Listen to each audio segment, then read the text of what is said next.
Hi friends, welcome to Soumya's cooking channel. ನಾನಿವತ್ತು ಹಾಗಲಕಾಯಿ ಬಳಸ್ಕೊಂಡು ಹಾಗಲಕಾಯಿ ಪಲ್ಯ ಮಾಡ್ತಾಯಿದ್ದೀನಿ. ಅದಕ್ಕೂ ಮುಂಚೆ ಯಾರೆಲ್ಲ ನಮ್ಮ ಚಾನಲ್ ಸಬ್ಸ್ಕ್ರೈಬ್ ಮಾಡ್ಕೊಂಡಿಲ್ವೋ ಪ್ಲೀಸ್ ಸಬ್ಸ್ಕ್ರೈಬ್ ಮಾಡ್ಕೊಳ್ಳಿ. ಇವಾಗ ನಾನು ಇದನ್ನ ಹೇಗೆ ಮಾಡೋದು ಮತ್ತು ಇದಕ್ಕೆ ಬೇಕಾಗಿರುವಂತಹ ಇಂಗ್ರೀಡಿಯೆಂಟ್ಸ್ಗಳನ್ನ ತೋರಿಸ್ತಾ ಹೋಗ್ತೀನಿ. ಇಲ್ಲಿ ನಾನು 2 ಹಾಗಲಕಾಯಿನ ತೊಗೊಂಡಿದ್ದೀನಿ. ಅಂದರೆ ಎಳೆ ಹಾಗಲಕಾಯಿ ಬರುತ್ತಲ್ಲ ಆ ಥರ ತೊಗೊಂಡಿದ್ದೀನಿ. ಬಲ್ತಿರೋದಾದರೆ ನೀವು ಬೀಜ ತೆಗೆದು ಆನಂತರ ಕಟ್ ಮಾಡ್ಕೊಳ್ಳಿ. ಇಲ್ಲಿ ನಾನು ಸಣ್ಣಕ್ಕೆ ಎಷ್ಟು ಸಾಧ್ಯನೋ ಅಷ್ಟು ಸಣ್ಣಕ್ಕೆ ಕಟ್ ಮಾಡಿ ಇಟ್ಕೊಂಡಿದ್ದೀನಿ, ನೀಟಾಗಿ ವಾಶ್ ಮಾಡಿ. ನಾವು ಸಣ್ಣಕ್ಕೆ ಕಟ್ ಮಾಡಿದಷ್ಟು ಪಲ್ಯ ಕೂಡ ತುಂಬ ಚೆನ್ನಾಗಿ ಆಗುತ್ತೆ, ಹಾಗೆ ಹಾಗಲಕಾಯಿ ಕೂಡ ತುಂಬ ಬೇಗ ಬೇಯುತ್ತೆ. ಸೊ ಇಲ್ಲಿ ನಾನು 1 ಈರುಳ್ಳಿ ಅಂದರೆ ಸ್ವಲ್ಪ ಮೀಡಿಯಮ್ ಸೈಜ್ ಅಂದರೆ ದೊಡ್ಡ ಸೈಜದ್ದು ಈರುಳ್ಳಿನ ಕಟ್ ಮಾಡಿ ಇಟ್ಕೊಂಡಿದ್ದೀನಿ. ಹಾಗೆ ಇದು ಸ್ವಲ್ಪ ಖಾರಕ್ಕೆ ಅನುಗುಣವಾಗಿ ನೀವು ಹಸಿಮೆಣಸಿನ್ಕಾಯಿನ ತೊಗೋಬೋದು. ಹಾಗೆ 2 ಟೊಮೊಟೊ, ಸ್ವಲ್ಪ ಕರಿಬೇವು, 1 ಸ್ಪೂನಷ್ಟು ಕಡಲೆಬೇಳೆ ತೊಗೊಂಡಿದ್ದೀನಿ ಒಗ್ಗರಣೆಗೆ. ಹಾಗೆ ಸಾಸಿವೆ, ಅರಿಶಿನ ಮತ್ತು ರುಚಿಗೆ ಎಷ್ಟು ಬೇಕಷ್ಟು ಉಪ್ಪು. ಈಗ ಇದಕ್ಕೆ ಇಷ್ಟು ಬೇಕಾಗಿರುವಂತಹ ಇಂಗ್ರೀಡಿಯೆಂಟ್ಸ್ಗಳು. ಇವಾಗ ನಾವು ಹೇಗೆ ಮಾಡೋದು ಪಲ್ಯ ನೋಡೋಣ ಬನ್ನಿ. ಫಸ್ಟು ನಾನಿಲ್ಲಿ ಹಾಗಲಕಾಯಿನ ಬೇಯಿಸ್ಕೊತೀನಿ. ಅಂದರೆ ತುಂಬ ಬೇಯಿಸ್ಕೊಳ್ಳೋದಿಲ್ಲ, 1 ಕುದಿಯಷ್ಟು ಬೇಯಿಸ್ಕೊಂಡ್ರೆ ಸಾಕಾಗುತ್ತೆ. ಈಗ ನಾನು ಕುದಿಯೋದಕ್ಕೆ ನೀರು ಇಟ್ಕೊಂಡಿದ್ದೀನಿ. ಆ ನೀರಿಗೆ ನಾನು ಕುದ್ದಿದ ನಂತರ ನಾನು ಹಾಗಲಕಾಯಿನ ಸೇರಿಸ್ಕೊತಾ ಇದ್ದೀನಿ. ಏಕೆಂದರೆ ನಾವು ನೀರು ಕುದಿಯುವಾಗ ಹಾಗಲಕಾಯಿ ಹಾಕಿದ್ರೆ ಅದು ಬೇಗನೆ ಬೇಯುತ್ತೆ. ಸೊ ವಿತಿನ್ 1 ಸೆಕೆಂಡ್ ಬೆಂದರೆ ಸಾಕು. ನಾವು ಆಮೇಲೆ ಅದನ್ನು ಸೋಸಿಟ್ಕೊಂಡ್ಬಿಟ್ರೆ ಆಗುತ್ತೆ. ಜಾಸ್ತಿ ಬೇಯಿಸಿದಾಗ ಏನಾಗುತ್ತೆ, ಅದರಲ್ಲಿರುವಂತಹ ವಿಟಮಿನ್ಸ್ಗಳು ಕೂಡ ಹೋಗಿಬಿಡುತ್ತೆ. ಸೊ ಇಲ್ಲಿ 1/4 ಸ್ಪೂನಷ್ಟು ಅರಿಶಿನ, 1/4 ಸ್ಪೂನ್ ಉಪ್ಪು ಸೇರಿಸ್ಕೊಂಡು ಒಂದು ಕುದಿ ಬರೋವರೆಗೆ ಅದನ್ನು ಕುದಿಸ್ಕೊತೀನಿ. ಏಕೆಂದರೆ ತುಂಬಾ ಕಹಿ ಅಂಶ ಇರೋದ್ರಿಂದ ಮಕ್ಕಳು ಕೂಡ ತಿನ್ನೋದಕ್ಕೆ ಹಠ ಮಾಡ್ತಾರೆ. ಸೊ ನಾವು ಈಗ ಮಾಡೋದ್ರಿಂದ ಕಹಿ ಕೂಡ ಸ್ವಲ್ಪ ಬೇಗ ಕಡಿಮೆ ಆಗುತ್ತೆ, ಹಾಗೆ ಪಲ್ಯ ಕೂಡ ಚೆನ್ನಾಗಿ ಆಗುತ್ತೆ. ಸೊ ಈಗ 1 ಕುದಿ ಬಂದಿದೆ, ನಾನು ಇದನ್ನು ಸೋಸಿ ಇಟ್ಕೋತೀನಿ. ಈಗ ಒಂದು ಪಾತ್ರೆ ಇಟ್ಕೊಂಡಿದ್ದೀನಿ. ಅದಕ್ಕೆ 2 ಸ್ಪೂನಷ್ಟು ಕುಕ್ಕಿಂಗ್ ಆಯಿಲ್ ಸೇರಿಸ್ಕೊತಾ ಇದ್ದೀನಿ. 1 ಸ್ಪೂನಷ್ಟು ಕಡಲೆಬೇಳೆ ಹಾಕಿದ ಮೇಲೆ 1/4 ಸ್ಪೂನಷ್ಟು ಸಾಸಿವೆನ ಸೇರಿಸ್ಕೊತಾ ಇದ್ದೀನಿ ಒಗ್ಗರಣೆಗೆ.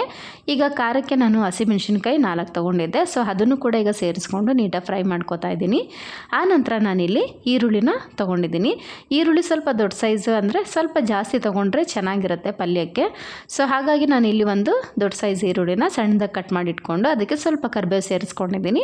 ಇದಕ್ಕೆ ಸ್ವಲ್ಪ ಉಪ್ಪು ಸೇರಿಸ್ಕೊಂಡು ಫ್ರೈ ಮಾಡ್ಕೊಳ್ಳೋದ್ರಿಂದ ಈರುಳ್ಳಿ ಕೂಡ ಬೇಗ ಬೇಯುತ್ತೆ. ಸೊ ಹಾಗಾಗಿ ಸ್ವಲ್ಪ ಉಪ್ಪು ಸೇರಿಸ್ಕೊಂಡು ನೀಟಾಗಿ ಫ್ರೈ ಮಾಡ್ಕೊಂಡು ನಂತರ ನಾನಿಲ್ಲಿ 2 ಟೊಮೊಟೊ ತೊಗೊಂಡಿದ್ದೆ. ಸೊ ಹಾಗಾಗಿ ಟೊಮೊಟೊ ಕೂಡ ಹಾಕ್ಕೊಂಡು ನೀಟಾಗಿ ಫ್ರೈ ಮಾಡ್ಕೋಬೇಕು. ಟೊಮೊಟೊ ನಾನು 2 ಯಾಕೆ ತೊಗೊಂಡಿದ್ದೀನಿ ಅಂದರೆ ಹಾಗಲಕಾಯಿ ಕಹಿ ಇರೋದ್ರಿಂದ ಸ್ವಲ್ಪ ಹುಳಿ ಬಿದ್ದಾಗ ಕಹಿ ಅಂಶ ಕೂಡ ಸ್ವಲ್ಪ ಕಡಿಮೆ ಆಗುತ್ತೆ. ಹಾಗೆ ರುಚಿ ಕೂಡ ತುಂಬ ಚೆನ್ನಾಗಿ ಇನ್ನಷ್ಟು ರುಚಿಕರವಾಗಿರುತ್ತೆ. ಸೊ ಹಾಗಾಗಿ ಟೊಮೊಟೊ 2 ತೊಗೊಂಡಿದ್ದೀನಿ. ಹಾಗೆ ಇಲ್ಲಿ 1/4 ಸ್ಪೂನಷ್ಟು ಅರಿಶಿನ ಕೂಡ ಸೇರಿಸ್ಕೊತಾ ಇದ್ದೀನಿ. ನೀಟಾಗಿ ಇದು ಚೆನ್ನಾಗಿ ಟೊಮೊಟೊ ಬೇಯಬೇಕು, ಅಲ್ಲಿವರೆಗೆ ನಾವು ಚೆನ್ನಾಗಿ ಫ್ರೈ ಮಾಡ್ಕೋಬೇಕು. ಆನಂತರ ನಾನಿಲ್ಲಿ ಹಾಗಲಕಾಯಿನ ಸೋಸಿಟ್ಕೊಂಡಿದ್ನಲ್ಲ ಅದನ್ನು ಸೇರಿಸ್ಕೊಂಡು ನೀಟಾಗಿ ಒಂದು 4ರಿಂದ 5 ನಿಮಿಷ ನಾವು ಚೆನ್ನಾಗಿ ಲೋ ಫ್ಲೇಮಲ್ಲಿ ಹುರ್ಕೋಬೇಕು. ಆ ಥರ ಮಾಡೋದ್ರಿಂದ ಇದು ಹಾಗಲಕಾಯಿ ಕೂಡ ತುಂಬ ಚೆನ್ನಾಗಿ ಉಪ್ಪು, ಖಾರ, ಹುಳಿ ಎಲ್ಲ ನೀಟಾಗಿ ಪರ್ಫೆಕ್ಟಾಗಿ ಹಿಡಿಯುತ್ತೆ. ಸೊ ನಿಧಾನಕ್ಕೆ ಬೇಯಿಸಿದಾಗ ಕೂಡ ಅದು ಕೂಡ ಬೇಗ ಬೇಯುತ್ತೆ. ನಾವು ಸಣ್ಣದಾಗಿ ಕಟ್ ಮಾಡಿ ಇಟ್ಕೊಂಡಿರೋದ್ರಿಂದ ಹಾಗಲಕಾಯಿ ಕೂಡ ಬೇಗನೆ ಪರ್ಫೆಕ್ಟಾಗಿ ನೀಟಾಗಿ ಬೇಯುತ್ತೆ. ಸೊ ಈಗ ನೀಟಾಗಿ ಬೆಂದಿದೆ.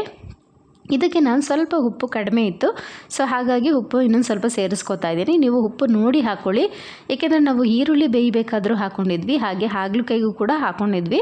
ಸೊ ಆ ನಂತರ ನಾನು ಸ್ವಲ್ಪ ಉಪ್ಪು ಕಡಿಮೆ ಇರೋದ್ರಿಂದ ಇನ್ನು ಸ್ವಲ್ಪ ಉಪ್ಪು ಸೇರಿಸ್ಕೊಂಡು ನೀಟಾಗಿ ಮಿಕ್ಸ್ ಮಾಡ್ಕೊತಾ ಇದ್ದೀನಿ. ಈಗ ಆಲ್ಮೋಸ್ಟ್ ಪಲ್ಯ ಎಲ್ಲ ರೆಡಿಯಾಗಿದೆ, ಎಲ್ಲ ನೀಟಾಗಿ ಬೆಂದಿದೆ. ಲಾಸ್ಟಲ್ಲಿ ಈಗ ಕೊತ್ತಂಬರಿ ಸೊಪ್ಪನ್ನ 1 ಸ್ಪೂನಷ್ಟು ಸೇರಿಸ್ಕೊತಾ ಇದ್ದೀನಿ. ಹಾಗೆ ಇಲ್ಲಿ 2 ಸ್ಪೂನಷ್ಟು ಹಸಿ ತೆಂಗಿನಕಾಯಿ ತುರಿ ತೊಗೊಂಡಿದ್ದೀನಿ.